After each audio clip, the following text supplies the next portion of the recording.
नमः शिवाय। भक्तों, भोलेनाथ की कथा सुनने से सभी दुखों और कष्टों से छुटकारा मिलता है। आइए सुनते हैं बाणासुर को शाप व उषा चरित्र कथा। 52वां अध्याय, पंचम खंड, श्री रुद्र संहिता, शिव महापुराण।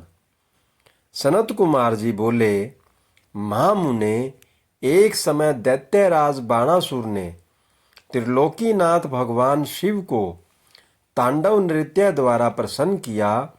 उसकी भक्ति भावना से शिवजी बहुत संतुष्ट हुए थे। तब उसने हाथ जोड़कर शिवजी की स्तुति करनी आरंभ की। वह बोला, हे महेश्वर, आपके आशीर्वाद से ही मैं इतना बलवान हुआ हूँ। आपने मुझे 1000 भुजाएं दी हैं, परंतु भगवान, मैं इनका क्या करूं? इन 1000 भुजाओं का प्रयोग तो सिर्फ मैं युद्ध में ही कर सकता हूं। बिना युद्ध के इनका मैं क्या करूं? युद्ध किए बिना मेरे हाथों में सिर्फ खुजली होती रहती है, और जब मैं अपनी इस खुजली को मिटाने के लिए बड़े बड़े योद्धाओं और दिग्गजों से युद्ध करने के लिए उनके पास जाता हूं, तो वे मारे डर के भाग जाते हैं। जब मैंने पर्वतों को मसल कर अपनी खुजली को शांत करना चाहा, तो उन्होंने आत्मसमर्पण कर दिया। मैंने यम, कुबेर, देवराज इंद्र, वरुण, नैश्रति आदि सभी देवताओं को जीत लिया है। अतः भगवान, अब मुझे कोई ऐसा महावीर, बलि और पराक्रमी शत्रु बताइए जिससे युद्ध करके मेरी इन 1000 भुजाओं की खुजली शांत हो जाए। दैत्यराज बाणासुर के ऐसे अहंकार भरे वचनों को सुनकर भगवान शिव अत्यंत क्रोधित हुए और बोले, ओ अहंकारी दैत्य, तू बड़ा ही मूर्ख और अभिमानी है। तुझे धिक्कार है, मेरे परम भक्त और महादानी बलि का पुत्र होकर भी तुझ में इतना अहंकार व्यापत है। अहंकार और अभिमान मनुष्य का सबसे बड़ा शत्रु है और उसे सदा ही पतन की ओर ले जाता है। तुझे भी अब अहंकार और अभिमान ने घेर लिया है, इसलिए अब तेरा पतन भी निश्चित है। अब तुझे कोई भी नहीं बचा सकता। निश्चय ही तेरा सामना अति शीघ्र ऐसे वीर और पराक्रमी से होगा जो तेरी इन गर्वीली भुजाओं को मदार की लकड़ी के समान पल भर में काट कर फेंक देगा। तेरे शस्त्रागार में वायु का भयानक उत्पात होगा। भगवान शिव के क्रोध भरे वचनों को सुनकर भी मदांध बाणासुर पर कोई असर नहीं पड़ा। कहते हैं न कि जब विनाश का समय आता है तो बुद्धि विपरीत सोचना शुरू कर देती है। इसलिए बाणासुर को युद्ध के निकट आने का समाचार सुनकर अति प्रसन्नता हुई। उसने सुंदर सुगंधित पुष्पों से भगवान शिव की आराधना की और पुनः अपने महल में वापस आ गया।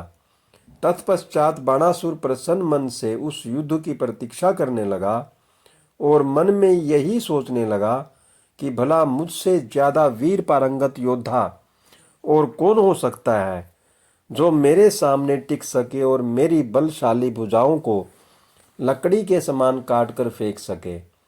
बाणासुर अपनी इन्हीं बातों में उलझा रहता था। दूसरी ओर बाणासुर नामक दैत्य की एक अति सुंदर एवं गुणवान कन्या थी, जिसका नाम उषा था। उषा भगवान श्री हरि विष्णु की परम भक्त थी। एक दिन उषा वैशाख मास में श्रृंगार से सुसज्जित हो रात्रि को विष्णु भगवान की पूजा अर्चना करने के पश्चात अपने कक्ष में विश्राम कर रही थी। तब उसे देवी पार्वती की शक्ति के फलस्वरूप सपने में भगवान श्री कृष्ण के पुत्र अनिरुद्ध के दर्शन हुए। तब दिव्या माया के वशीभूत उषा को अनिरुद्ध को देखकर बड़ी प्रसन्नता हुई और मन में ही वह उन्हें हृदय दे बैठी। जब सुबह वह जागी तो उसे उसी सुदर्शन युवक का स्मरण हो आया और वह उसके ध्यान में ही खो गई। जब उषा इस प्रकार से सपने में दिखाई दिए उस सुंदर युवक के ध्यान में खोई हुई थी, उसी समय उषा की प्रिय सखी चित्रलेखा उसके कक्ष में आ गई और अपनी सखी की ऐसी स्थिति देखकर उसने इस बारे में पूछा। तब उषा ने सारी बातें उसे बता दी और कहा कि तुम्हें उस युवक को कहीं से भी ढूंढकर मेरे पास लाना है। यदि तुमने ऐसा नहीं किया तो मैं अपने शरीर का त्याग कर दूंगी। अपनी प्रिय सखी उषा के ऐसे वचन सुनकर चित्रलेखा को बहुत दुख हुआ और वह बोली, सखी ऐसी बातें मत कहो, भला तुम ही तो बताओ मैं उस पुरुष को कहाँ से लेकर आ सकती हूँ जिसे मैंने कभी देखा नहीं है और जिसके बारे में मैं कुछ जानती भी नहीं हूँ। पहले तुम मुझे बताओ कि वह है कौन और कैसा दिखता है, तभी मैं तुम्हारी मदद कर सकती हूँ।